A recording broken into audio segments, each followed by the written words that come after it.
حضرت مالک بن دینار فرماتے میں نے 60 حج کیے. ایک حج کے موقع پر میں نے بڑا رش دیکھا, لاکھوں کا اجتماع ہوا. کہتے ہیں لاکھوں کا مجمع تھا تو میرے دل میں خیال آیا, میں نے کہا اے اللہ اتنے لوگ آئے ہیں, ان کا حج قبول بھی ہوا ہے کہ نہیں؟ فرماتے میں سوچ رہا تھا تو رات کو نا خواب میں نے کسی کہنے والے کو کہتے ہوئے سنا کہ سب کا قبول ہو گیا ہے. بلخ کا رہنے والا محمد بن ہارون بلخی ہے, اس کا حج قبول نہیں ہوا. فرماتے ہیں شہروں کے علیحدہ علیحدہ خیمے لگتے تھے. اب بھی آپ حج کرنے جائیں تو پاکستانیوں کی رہائشیں علیحدہ ہوتی ہیں, انڈین کی علیحدہ, بنگلہ دیش کے علیحدہ, مصری, یمنی, سب لوگ علیحدہ علیحدہ رہائشیں ہوتی ہیں, جھنڈے لگے ہوتے ہیں ملکوں کے. کہتے ہیں میں نے سویرے اٹھ کے ڈھونڈنا شروع کر دیا. ڈھونڈتا ہوں وہ بندہ ملے. کہتے ہیں جہاں بلخ شہر کے لوگ رہتے تھے وہاں چلا گیا تو میں نے لوگوں سے پوچھا تم میں محمد بن ہارون بلخی کون ہے؟ لوگ کہنے لگے وہ تو بڑا نیک آدمی ہے, پرہیزگار ہے, بڑے بولے بالے, بڑے اللہ والے, ریاض آپ کو بس ہم ہی جانتے ہیں, وہ تو بڑا نیک ہے, پرہیزگار آدمی. کہتے میں نے کہا اچھا کہاں ہے؟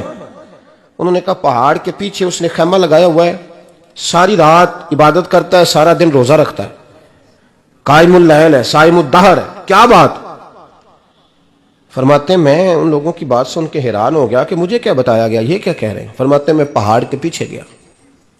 حضرت مالک بن دینار علیہ رحمہ فرماتے ہیں جب میں وہاں پہنچا تو میں نے اس شخص کو مصلی پہ بیٹھے دیکھا. کثرت عبادت کے آثار اس کے وجود پر نظر آ رہے تھے. سیدھا بازو اس کا کٹا ہوا تھا. فرماتے 2 رکعتیں مکمل کر کے نا میں نے اس سے السلام علیکم کہا تو مجھے کہنے لگا وعلیکم السلام, آپ مالک بن دینار ہیں؟ میں نے کہا بڑی اس کی فراست ہے. فرماتے پھر اس نے ٹھنڈی سانس لی, کہنے لگا آپ کو خواب آئی ہوگی کہ میرا حج قبول نہیں ہوا. فرماتے ہیں مجھ پر اور بجلی گری کہ کیا کہہ رہا. فرماتے میں نے کہا یار لوگ بھی تیری تعریف کر رہے ہیں اور تیری بصیرت بھی بڑی ہے, تو یہ ماجرا کیا ہے؟ کہنے لگا آپ نہ پوچھیں. یہ کہہ کے اس نے رونا شروع کیا, دیر تک روتا رہا. میں نے کہا نہیں یار تو بتا. کہنے لگا نہیں آپ نہ پوچھیں, آپ ناراض ہوں گے. میں نے کہا میں نہیں ہوتا, تو بولنا. کہنے لگا حضور 24 سال ہو گئے مجھے حج کرتے ہوئے, 24واں حج ہے میرا, اور ہر سال کوئی اللہ کا ولی آ کے بتاتا ہے کہ جا چلا جا تیرا کوئی نہیں قبول ہوا. بے پروائی ویک سجن دی جتھے کسے دی پیش نہ جاوے, انہیں تاجاں والے در در رولے تے منگتیاں تخت بٹھاوے, آزم کسے نو کارا ملدا ہی کوئی کعبے او خالی آوے. کہتے ہیں اس نے مجھے کہا حضور 24واں حج ہے, ہر سال کوئی بتاتا ہے. میں نے کہا تیری غلطی. کہنے لگا میں اپنی ماں کا نافرمان. میں نے کہا واقعہ کیا ہوا؟ کہنے لگا حضرت اللہ نے مجھے دولت دی, مال دیا, زمینیں دی, تو میں عیاش ہو گیا. آپ یقین کریں اللہ لوگوں کو مال دیتا ہے تو وہ سمجھتے ہیں میری چلاکی سے آیا ہے, میں تیز بڑا تھا اس لیے آیا ہے, نافرمان ہوتے ہیں.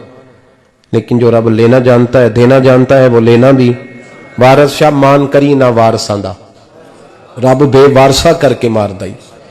لوگ بڑے سمارٹ بن جاتے ہیں, ان کی گفتگو میں بڑا تکبر ہوتا ہے, ان کے نگاہوں کے انداز میں بڑے, وہ کہتے ہیں اوہ سب لوگ بیوقوف ہیں صرف میں سے آنا ہوں, کام جو صحیح چل رہا ہے. او بھائی 1 منٹ لگتا ہے انسان کو بادشاہ سے فقیر ہونے میں. وہ شخص کہنے لگا محمد بن ہارون بلخی امام مالک بن دینار سے کہ حضور بڑی دولت تھی تو میں عیاش ہو گیا تھا. رمضان کا مہینہ تھا, اماں تندور میں روٹیاں لگا رہی تھی, میں شراب پی کے گھر آ گیا. ہمارے ہاں یہ بھی فیشن ہے نا, اب مہندی والے دن چودھری صاحب کے ڈیرے پہ جوان شراب پیتے ہیں تو پوچھتے ہیں حاجی صاحب آپ تو حاجی بھی ہیں تو ڈیرے پہ منڈے کیا کرتے رہے؟ کہتے میں ڈیرے تے تھا مینوں نہیں پتا, وہ کار لگے سن. حاجی صاحب آپ کو سارا پتا ہے, اور اللہ آپ سے پوچھ لے گا. یہاں تو کوئی آدمی چپ کر جائے گا آپ کے قلوں کی وجہ سے, لیکن عرش کے مالک کو بھی تو جواب دینا ہے کہ نہیں. کیا طریقہ ہے دیکھیں نا, کل والے دن محفل اور مہندی والے دن اللہ سے صرف دکھوں کا رشتہ ہے, رسول اللہ سے صرف غموں کا رشتہ ہے. اگر تو نے ڈھول ڈمکا شور شرابہ کیا ہے شادی والے دن تو کل والے دن بھی بجا, تیرا پتہ چلے, جنازے پہ بھی بجا. کیا تماشا ہے؟ مذہب صرف رسم ہے, ضرورت ہے, کوئی مر گیا تو قرآن پاک کھول لو, باقی جو مرضی کرو. کول شریف پہ مولوی صاحب تشریف لائیے گا, ابا جی کے کول ہیں, تو میں تو کہتا ہوں بجا نہ بینڈ باجے والا آج بھی, تیرا پتہ چلے کہ یہ دو کام کیسے ہوتے ہیں. تو کس طرح 2 کشتیوں کا سمجھ نہیں آتی بات کی. میں تو جاتا ہی نہیں بینڈ باجے والی شادی پہ, میں کہتا جن کو مرضی پڑھا لو. نے کہا ہم سے نہیں 2 کام ہوتے, اللہ روزی دینے والا ہے. ایک ہی کرتے ہیں, دو رنگی چھوڑ کے یک رنگ ہو جا, سراسر موم ہو جا یا سنگ ہو جا, موج کرو. ہم اس چکر میں پڑتے ہی نہیں, ہم وہ راستہ ہی چھوڑ دیتے ہیں جو ہماری طبیعت کے مطابق نہیں ہوتا. بس ختم ہو گئی بات. اس لیے غور کریں اور یاد رکھیں اس بات کو. امام مالک بن دینار رحمۃ اللہ علیہ فرماتے ہیں, مجھ سے کہنے لگا پیسے آئے تو میں عیاش ہو گیا. رمضان کا مہینہ تھا, عصر کے بعد میری اماں افطاری کی تیاری کر رہی تھی. میں گیا, میں نے کہا شراب پی ہوئی, اماں روٹی دے. تو اماں کہنے لگی شرم کر, شرم کر, روزہ رکھا نہیں تو جنہوں نے رکھا ہے ان کا تو خیال کر. کہتے اماں کی بات کا مجھے غصہ لگا. میں کہا کرتا ہوں بد نصیب ہے وہ بیٹا جس کا باپ اس سے بات کرتے ہوئے ڈرتا ہے کہ پتہ نہیں کہاں سے بولے گا. بد نصیب نہیں وہ بیٹا جس کی ماں اس سے بات کرتے ہوئے سہم جاتی ہے کہ پتہ نہیں کون سی بولی بولے گا. بد نصیب نہیں کہ ماں باپ بھی جس سے کھول کے بات نہ کر سکے. حضرت مالک بن دینار سے کہنے لگا اماں نے جب کہا نا شرم کر تو مجھے غصہ آیا, میں نے ماں کو تھپڑ مارا اور میری ماں جلتے ہوئے تندور میں گری. لوگوں نے مجھے پکڑ کے اندر بند کر دیا کمرے میں. ساری رات میں شور سنتا رہا پر نشے میں دھوت رہا. سویرے آنکھ کھلی تو میری بیوی بیگ باندھ رہی تھی. میں نے کہا کہاں جا رہی ہو؟ کہنے لگی جو ماں کا نہیں بنا میرا کیسے بنے گا. وہ میں نے کہا میری اماں کا, وہ تو لوگوں نے رات کو ہی دفن کر دی جنازہ پڑھ کے. تڑپ کے کہنے لگا مجھے کیوں نہیں بتایا؟ تو کہتے ہیں لوگ کہنے لگے تیری مرتی ہوئی ماں کہہ گئی تھی اسے میرا منہ نہ دیکھنے دینا, میرے جنازے کے قریب نہ آئے. حضرت مالک بن دینار فرماتے ہیں جب اس نے یہ بات سنائی تو میں نے بھی اس کے منہ پہ تھپڑ مارا. میں نے کہا تو اسی قابل ہے. کہتے ہیں وہ رونے لگا, حضور دعا کرے اللہ مجھ سے راضی ہو جائے. کہنے لگا جب ماں کی انتقال کی خبر ملی تو میں نے کلاڑی لے کے وہ ہاتھ کاٹ دیا جس سے ماں کو مارا تھا. میں نے ساری جائیدادیں خیرات کر دیں. 24 سال ہو گئے, 24 سال. ساری رات نماز پڑھتا ہوں, روزہ رکھتا ہوں, حج کرتا ہوں, پر ہر سال کوئی آ کے کہتا ہے جا دوڑ جا تیرا کوئی نہیں قبول ہوا. حضور دعا کرے مالک راضی ہو جائے. فرماتے میں تھپڑ مار کے آ گیا. میں نے کہا تجھ سے راضی ہو جائے اتنے ظالم سے؟ امام مالک فرماتے رات کو آ کے سویا تو مجھے خواب میں رسول پاک کا دیدار ہوا.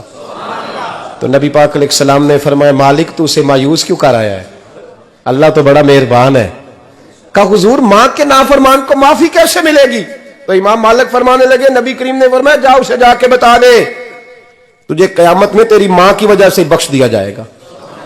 کہا حضور اماں کی وجہ سے کس طرح؟ تو محبوب فرمانے لگے اس کی ماں قیامت میں اس کے خلاف مقدمہ دائر کرے گی رب کریم کی عدالت میں, اے اللہ میں نے 9 ماہ پیٹ میں رکھا, درد سہ کے اسے جنا, جگر کا خون پلا کے پالا اور اسی نے مجھے قتل کیا. رب کریم اس کی ماں کا مقدمہ سن کے کہے گا اٹھاؤ اس کو دوزخ میں پھینکو, اس نے ماں جلائی تھی اسے بھی جلاؤ.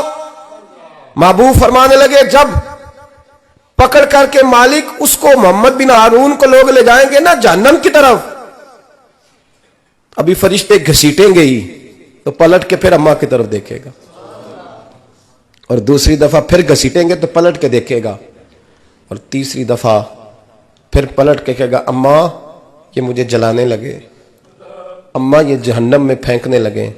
میرے حبیب فرمانے لگے وہ جل کے مرنے والی ماں وہاں بھی بول پڑے گی, کہے گی یا اللہ چل میں نے معاف کیا تو بھی معاف کر دے, اے اللہ میں نے معاف کیا تو بھی معاف کر دے, اللہ تو معاف کر دے اسے, اللہ تو اس سے درگزر فرما, اسے معاف کر دے. میرے محبوب پاک علیہ السلام فرماتے رب کریم کہے گا اس نے تجھے جلایا, تو کہے گی اللہ یہ تو بیٹا تھا اس نے جلا دیا, میں ماں ہوں, میرے سامنے جلے تو میں کیسے برداشت کر سکتی. فرمایا اس نے جلا کے مارا تھا پر اسی ماں کی وجہ سے رب کریم اسے جنت عطا فرمائے گا.